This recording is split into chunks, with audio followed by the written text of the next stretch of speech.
Your son is a failure. He's barely passing my class, and with grades like this, I'm just not sure what kind of future he's gonna have. What do you have to say for yourself? You're supposed to graduate this year. Listen to Mr. Johnson. What kind of future do you think you're gonna have? With all due respect, don't call me a failure. Failure is an event, not a person, in fact. And you talk about the future, Mr. Johnson, but you're not preparing us for that. Excuse me? Just listen to what I'm saying. This should be good. Would you agree that in the future, most careers will become automated? Yeah, so? So the people who succeed will have to be curious, innovative, with resilience to adapt to new changes. What's your point? My point is, the focus in this school is not on that. It is on regurgitating information and test taking, and that's just real. But in today's world, creativity is the most important leadership skill. Oh, that's how you feel. You don't have to believe me, but maybe you will believe the 1,500 executives who recently said creativity is the most important leadership skill. See, pretty soon, no one will be hired because of what they know. Because who cares what you know or if you've memorized a fact? We've got Google and Siri for that. In the future, people will be hired because of what they can do with their knowledge. Can they creatively solve real-world problems, not just follow instructions or directions and bubble in multiple choice questions? So, Mom, that's why I'm stressed, because these robotic tasks we learn in school should stop. Because no one can do a robot's job better than a robot. Billionaire founder of Alibaba, Jack Ma, said that we should not compete with artificial intelligence, but instead focus on developing unique human intelligence. Mr. Johnson, drills are for teeth, not the human mind. So these repetitive knowledge-based tasks we must leave behind. Or in the future, you're gonna find a lot of people graduating out of your class right into the unemployment line. See, many top companies today don't look at grades. Mom, that old way is expiring. Google has been quoted as saying GPAs are worthless criteria for hiring. Founder of Tesla, Elon Musk, agrees. So I say this with unease and sorrow. If you continue to teach today as you taught yesterday, then you rob us students of tomorrow. Mr. Johnson, I'm gonna keep it real with you. Sometimes sitting in your class is tough.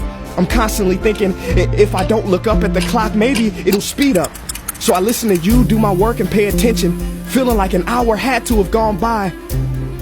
But it was only 3 minutes. So if you wonder why we're bored in class, look, you want to get a kid to hate reading? Give them this, a school textbook. And some people think it's our fault, and that hurts me. They say you can lead a horse to water, but you can't make him drink. And to that I say no. Firstly, you can put salt in that horse's hay and make him thirsty. And if you bring joy in your classroom, you can make any bad student nerdy. As he or she discovers the beauty of truly learning. Mr. Johnson, I mean no disrespect. You have the most important job on this planet. You build, create, and save lives.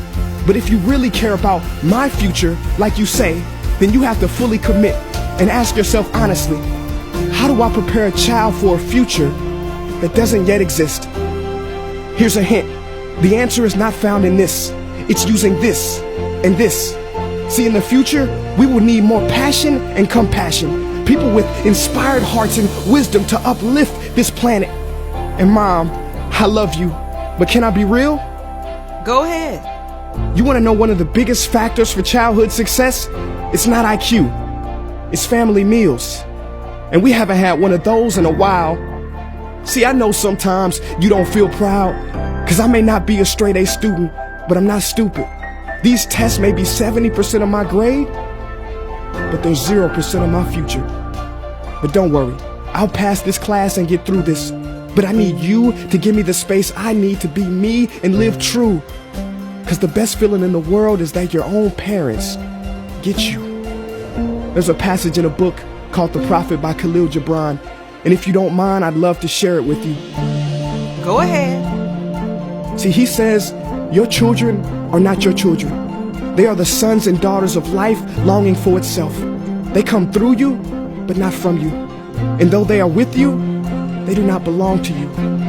You may give them your love, but not your thoughts, for they have their own thoughts. You may house their bodies, but not their souls, for their souls dwell in the house of tomorrow.